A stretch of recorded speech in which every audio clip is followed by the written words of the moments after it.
J'ai payé 530 € à une société pour rencontrer les héros de ma série télé. Grâce à Twitter et Facebook, je viens de découvrir que nous sommes des milliers de jeunes à avoir été abusés par cette société. Et donc nous avons essayé d'appeler tout de suite la société Guest Events. Inutile de vous dire, alors ils s'en doutaient parce que sur internet ça a été des milliers de messages ce week-end, ils n'ont pas répondu. Du coup on a demandé à Sarah d'essayer dans l'après-midi de se poser les bonnes questions, à savoir... Est-ce que cette dame, comme elle semblerait le dire, a été victime par exemple de comédiens qui ne seraient pas venus ou qui auraient annulé? Mais dans ces cas-là, si le comédien annule, ben elle rend l'argent au client, parce que je vois mal un comédien prendre un cachet pour une convention qu'il ne va pas venir faire. Est-ce qu'elle a vraiment réservé les salles? Est-ce que les salles ont perçu l'argent? Enfin, voyons comment nous pouvons nous sortir de ça. Alors, par quoi avez-vous commencé ça? Alors déjà, je tiens à vous dire que j'ai trouvé du pétrole, ça va être très intéressant et c'est que la première partie de l'iceberg aujourd'hui. Hein. Alors j'ai commencé avec la gérante, je l'ai appelée dans l'après-midi.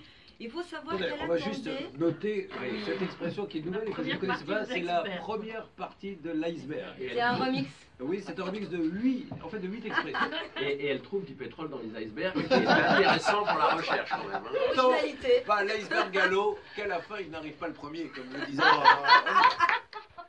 Continuez. Plus sérieusement, donc elle attendait mon appel, elle a bien reconnu le numéro du bureau, puisque je l'avais déjà eu la saison dernière. Oui. Et effectivement, écoutez bien ses explications, très sincèrement, ce n'est pas très encourageant.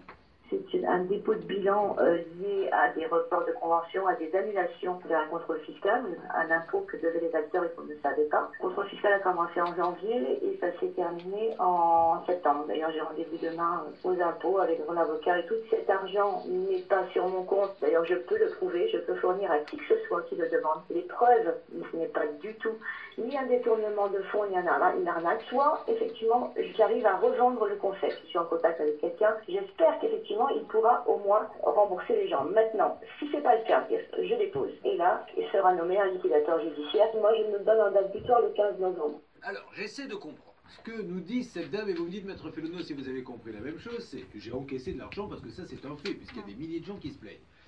Et j'ai été contrôlé fiscalement. Ouais. Le fisc m'a tout pris, donc je n'ai plus rien. Là, j'ai un peu de mal à comprendre, ça ne se passe pas comme ça en général. Et là, normalement, elle doit dépenser de l'argent en louant des salles dans lesquelles elle va faire venir la vedette, qu'elle paiera également, pour organiser cette convention. Et c'est la deuxième partie de l'iceberg qui n'est partie à la cruche à l'eau. Effectivement, Julien, je confirme, plus sérieusement.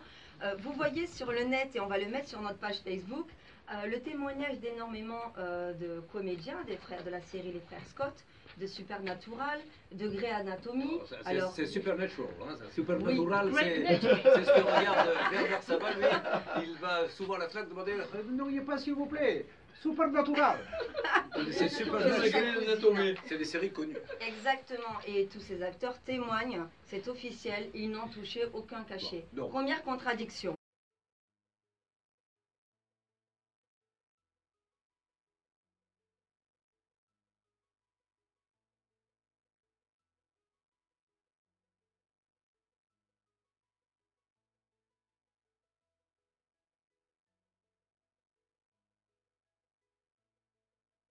Alors j'ai eu le témoignage d'un prestataire, il faut savoir que j'ai vérifié son profil, c'est très sérieux. Il a travaillé auprès de cette gérante, Brigitte Gillet. Écoutez bien, je pense prestataire en quoi? Il fournissait quoi lui? Je ne peux pas trop en parler, Julien, parce que c'est un témoignage anonyme qui a été effectivement confirmé par énormément de témoignages qui sont sur le net et qui vont arriver aussi au standard.